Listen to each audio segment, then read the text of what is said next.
An Cilachín dána. Bhí cearc agus a hall ag sa láthair dóibh féin I borc lán mháin. Tar éis tamil, tháinig siad go cúine na porca. Áit a raibh tobar dán fír isce.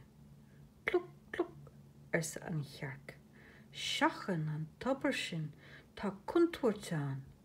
Fan amach chuir me dearm libh. He, na sicíní go léir. Ach go bháin, Cilachín óg a bhí na measc. Stad sesin, agus éige mórálach as féin. Níl sé cho forrasta sin agla a chur ormar sesin. Is ró orrasta scanra a chur ar mháthar. Rachi mé non agus fécha mé síos sa tobar. Iarra, cén díomháil féchan síos? Bhí go maith.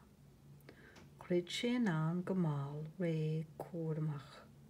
Nuair a tháinig sé go brúcha tobar, chuir sé scrugad ar féin ag is déach sé síos an. Chonig sé, dar leis. Cuileach óg bar é féin. Híos, is bhí scrugad ar siúd leis. Tháinig fearrag agus fun truda ar. Déirí a chocail agus lá a gáscíán. Rinne an cuileach sa tobar híos an rud céine. Deitiil sé síos, ach, má deitiil, ní réitiil sé níos. Ar a bhada go raibh sé ag dul go tún buil. Mo chreic go dóite ar sesin. Nar ghlach mé cóirla bmháthar.